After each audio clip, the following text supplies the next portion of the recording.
The Big 12 tournament is here, and there is a lot on the line for the University of Arizona.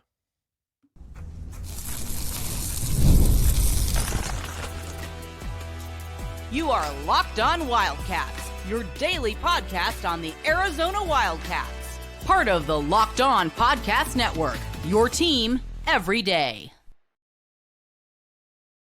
Thanks for keeping it locked on Wildcats and making this your first listen of the day. Locked on your team every day. The show is brought to you today by TurboTax. Ready for stress-free taxes and the most money back guaranteed? Head over to TurboTax.com today and get matched with your expert. All right, we got Arizona, and we've got Arizona in the Big 12 tournament, and we're going to talk about that, what a matchup with Kansas would look like again, meaning for seeds. We got a little bit of recruiting talk coming in here as well, bracketology, you name it, we have got it. But first, the Big 12 tournament is here, and as we know, Arizona is the third seed in the tournament. And honestly, I think if you were to ask anybody before the season, are you cool with that? I think that people would be more than okay with that. But I think it's a little bit of kind of how you backed in. It wasn't great, obviously, but at the same time, it is what it is. You're a third place team, third place seed. And you just kind of you go from there. Arizona let some games go away at the end of the season, and I think that's something that's a little bit frustrating, but it is what it is. You're here now. Now, right now, if you look at all the bracketology, you are either in a 4 or a 5 seed, and honestly, you want to be there. You want to be in a 4 or 5 because you kind of have an idea then of what you got. If you're a 6 seed, then you're also probably going to be shipped at Providence or something to that effect. Obviously not the best thing. Obviously not the best thing in the world. So we'll see about how that one does. We'll see how that one does play out. But Arizona's likely to play Kansas tomorrow. I think Arizona will beat Kansas. I think Arizona's better than Kansas. I do think we're kind of at the stage now with them where you do know that Arizona's got flaws, but so does Kansas. And the biggest thing in this game is if I'm Tommy Lloyd, if I'm Arizona, I need to have a better defensive game plan going against the Jayhawks. I love Tobe Awaka, but at the same time, I can't have a 6'6" guy on a 7'2" guy. Just doesn't make a ton of sense to me. Not only does it not make a ton of sense to me, it's not a situation where you feel like, okay, this is sustainable, because it's just not sustainable. I don't really know what else to put with that. It's just not sustainable. And the thing with Hunter Dickinson in that first game, like we talked about, was that Hunter Dickinson, those were easy shots that he was taking. Those were not shots that took a lot of, stress or anything like that.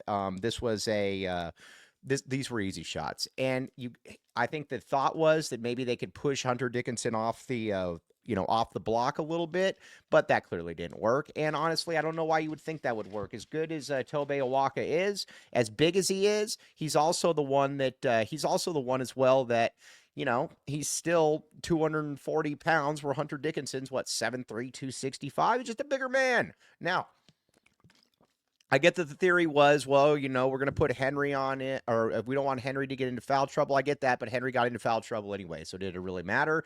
No. So I'd like to see something different on that approach. I guess we will see. Time will certainly tell on that one. But I think that Arizona can win this game. I think Arizona will win this game if they end up playing, because, again, this is a team that Arizona was actually up with about, 7-8 minutes left without playing great ball.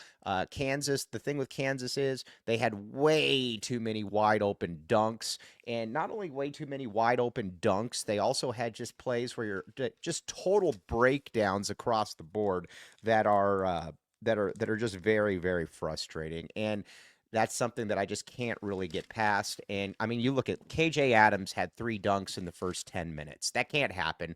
Not only can that not happen, you're giving a player like that all the all the confidence in the world, along with Hunter Dickinson. Arizona's got to have a better defensive strategy going forward, and if they don't, I'm going to be very, very frustrated by that one. Very frustrated. But I do think that Arizona's going to win that one. And hold on just a second.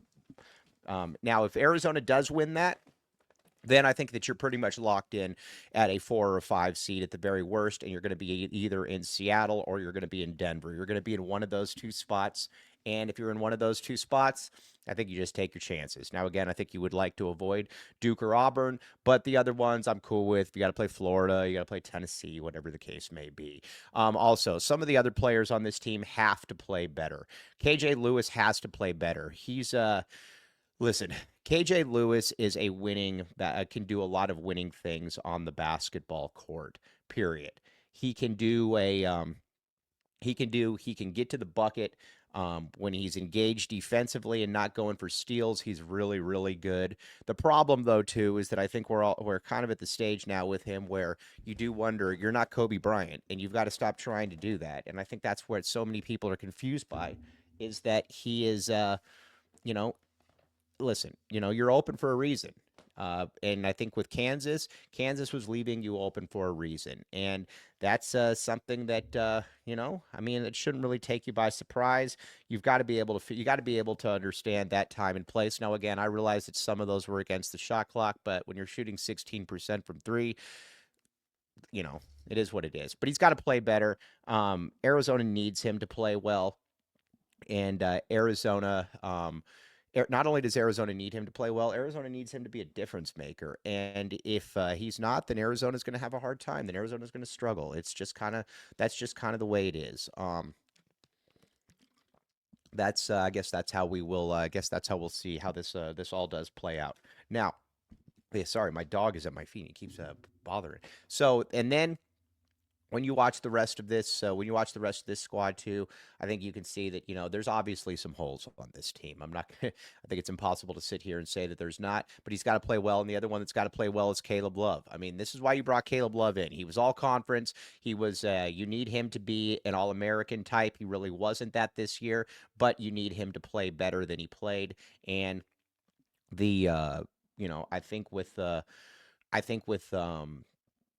when it comes to where he's at, I think that you're kind of at the stage too where when Caleb Love does play really, really well, I need him to be able to just, Caleb Love's got to just be an All-American. I don't know what else to say. He's got to be 18 to 20 a game. He's got to be the one that, we've seen throw daggers at teams and end them in the tournament. That's what, if your best players, that's what it comes down to. Your best players got to play well in March. And I don't know how exactly, I don't know exactly how this is going to play out, but I still have faith. I'm still Caleb Love. One thing too, Jaden Bradley as well. He got robbed on the Big 12 all conference team. He should have been on the Big 12 all conference team. And I think that this is still a team though that I think can win some games. I think they can lose in the first round, and I think that they can also get to the Sweet 16. And I think that's a little bit, honestly, I think that's a little bit of the I think that's a little bit of the how do I put this? The part of this team that is interesting, because if they do play well, which they certainly can play well, they can win in a variety of different ways, and we've seen it. But they've also can play in games where you're like, okay, well, you can lose to any team at any time because you're not going to defend the three, you're not going to do, this, you're not going to do that. And if Arizona does lose early, I think it's very easy to see how this team is going to lose. So again, we'll find out how it does. Now, we're going to talk about what the meaning of a win would be for Arizona. And there's a little bit of an underrated aspect to this that I don't think a lot of people are necessarily taking into consideration.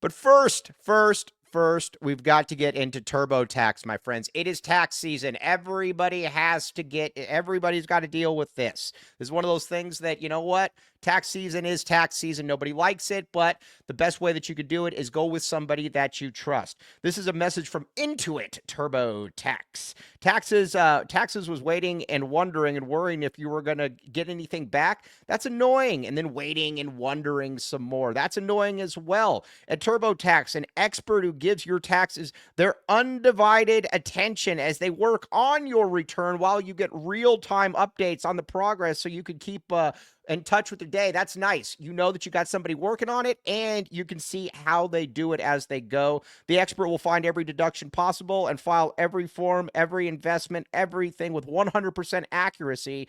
Also, you could get money back guaranteed. No waiting, no wondering, no worries. Now, this is taxes. Get an expert now on TurboTax.com. Again, only available with TurboTax Live Full Service. Got to be very clear about this. Real-time updates only in the iOS mobile app. See guaranteed details at TurboTax or TurboTax.com/guarantees. Again, TurboTax. I know everybody goes through TurboTax. There's a reason. It's because it works.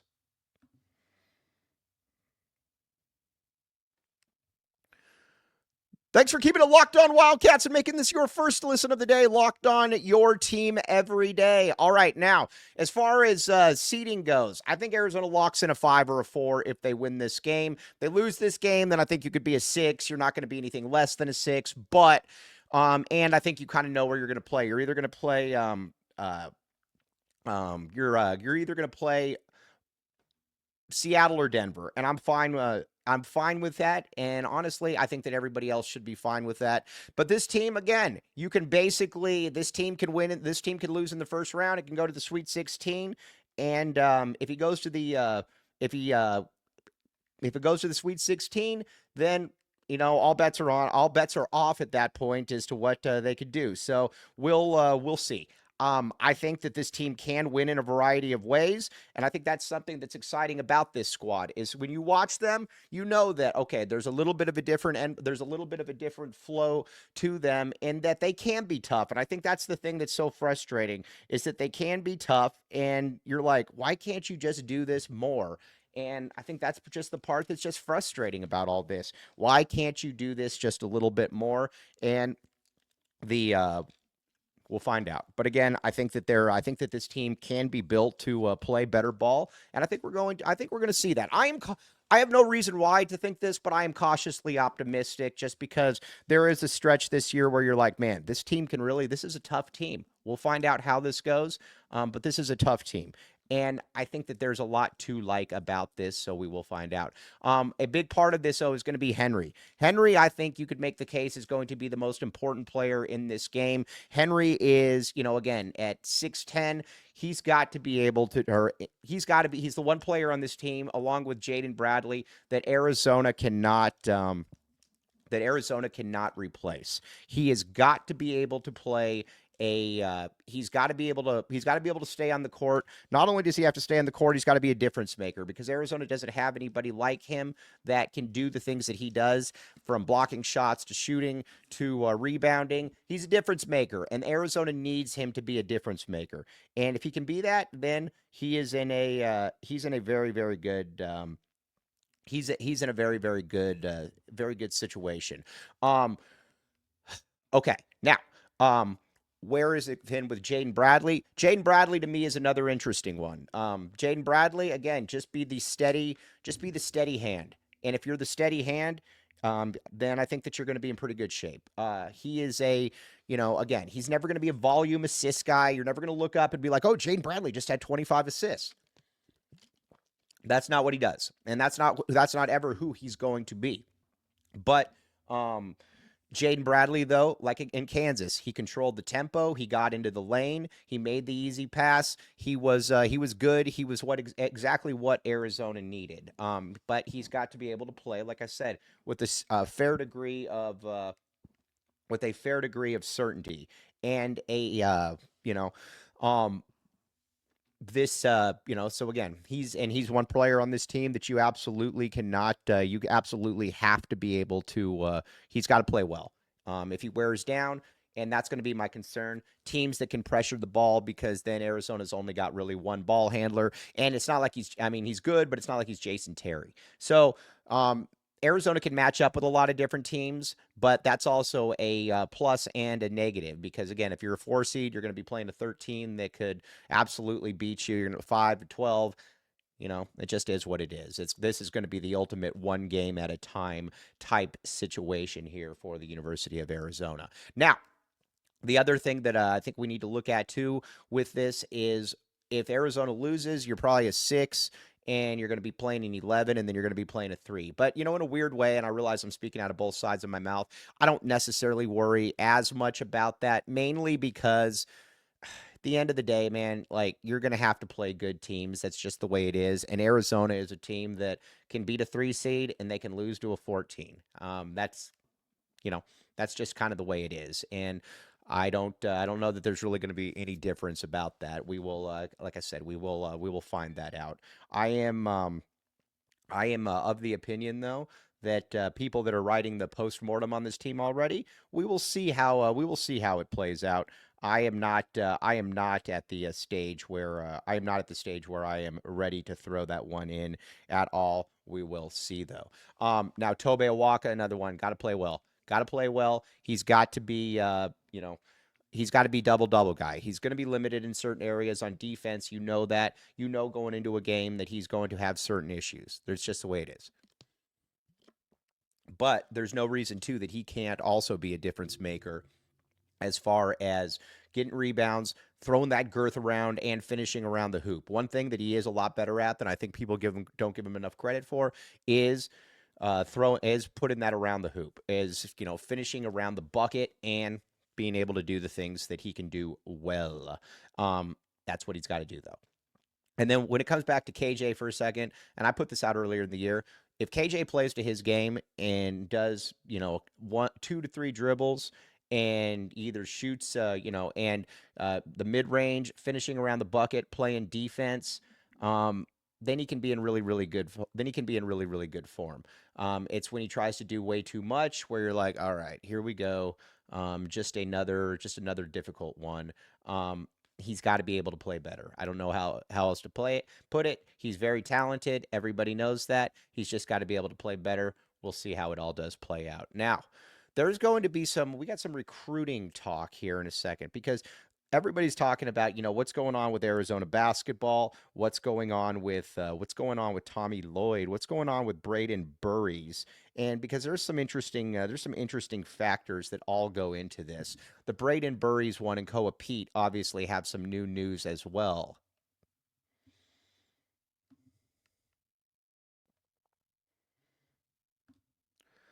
But first, Factor, my friend. Factor. All right, Factor. Here's the deal. Looking to optimize your nutrition. I've had these before. These things are good. Factor makes eating well easy with chef-prepared, dietitian-approved meals that are fresh, never frozen, and ready to heat and cook in 2 minutes. That's the best thing about it. It comes ready, and you know that it's good. You're not just piling in some processed stuff that probably isn't good. And again, the great thing about it is with 40 options across 8 dietary preferences every week, you can customize your meals to fit your lifestyle, whether it's Calorie Smart, Protein Plus, or Keto, plus Factors, even Factors wholesome smoothies, yummy, breakfast and grab-and-go snacks to keep you fueled all day long. And again, I love it because it just takes the stress out of everything. You don't have to worry about it. It's already there for you. Eat smart with Factor. Get started at factormeals.com/lockedoncollege, 50 off, and use code lockedoncollege 50 off to get 50% off your first box plus free shipping. That's code lockedoncollege 50 off at factormeals.com/lockedoncollege 50 off to get 50% off plus free shipping on your first box. Get in on what everybody else is getting into.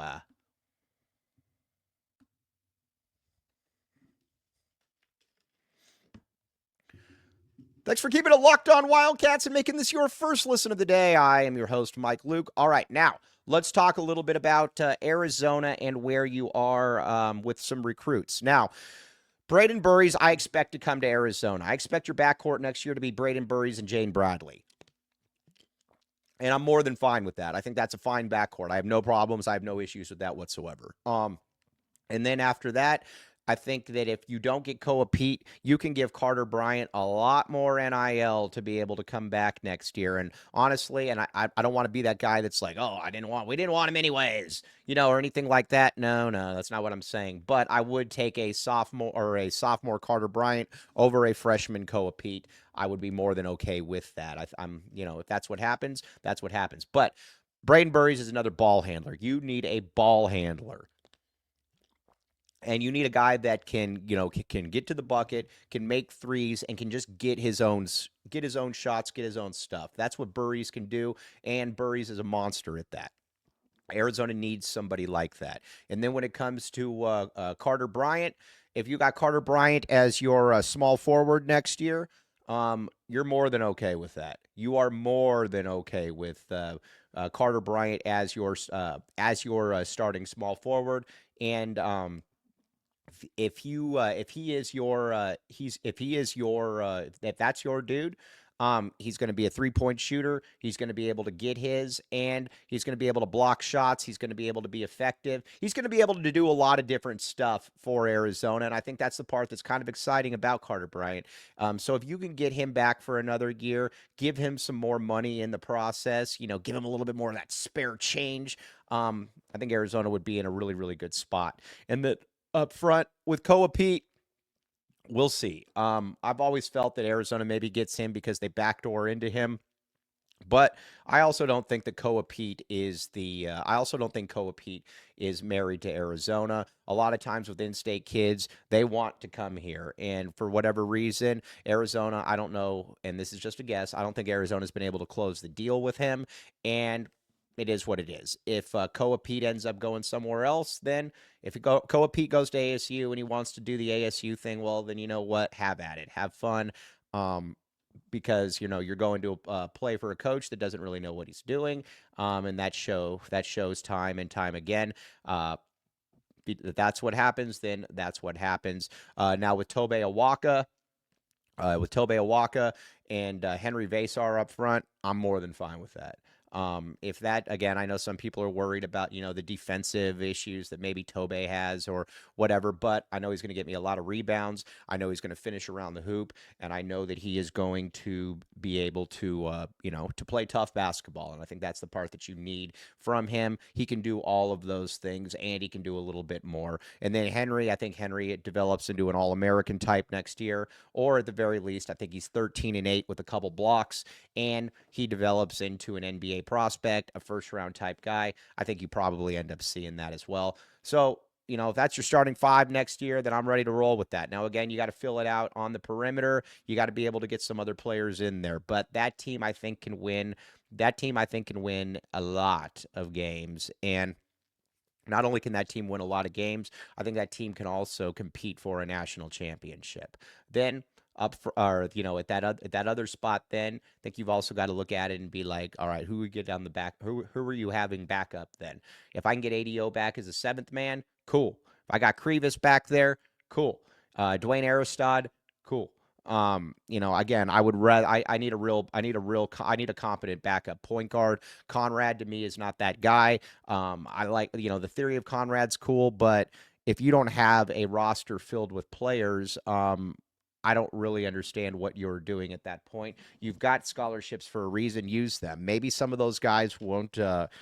Maybe some of those guys, don't turn out to be that good. Who cares? But maybe one of them does hit. And at that point, we'll see how that does play out. It's going to be fascinating, though. I'm excited to see exactly how this does all play out. But Arizona, if you lose out on Koa Pete, you're going to have a lot more NIL for next year. And that's something that I don't know that you can necessarily put a price tag on. So, again, we'll see how that one does play out. But Arizona's got to get Braden Burries. Period, point blank. You don't get Braden Burries. I have serious questions about the recruiting approach that Tommy Lloyd takes. Not his staff, because I know his staff would offer other guys. But I got serious questions about that recruiting approach. All right, but yeah, Arizona most likely playing Kansas tomorrow. We'll be back with you previewing that one, assuming that that's going to happen, breaking down all the position battles that you need to know, and also talking about what this means for seeding. Because, again, we're at the stage now where you want to try to get the best seed you can. Again, with Arizona, it doesn't necessarily always matter, and that has certainly been shown over time.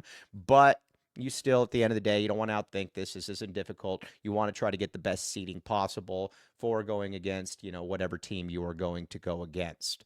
But as always, very much appreciate you all making Locked On Wildcats your first listen of the day. I'm your host, Mike Luke. Bear down, back the A, and we will be back with you tomorrow.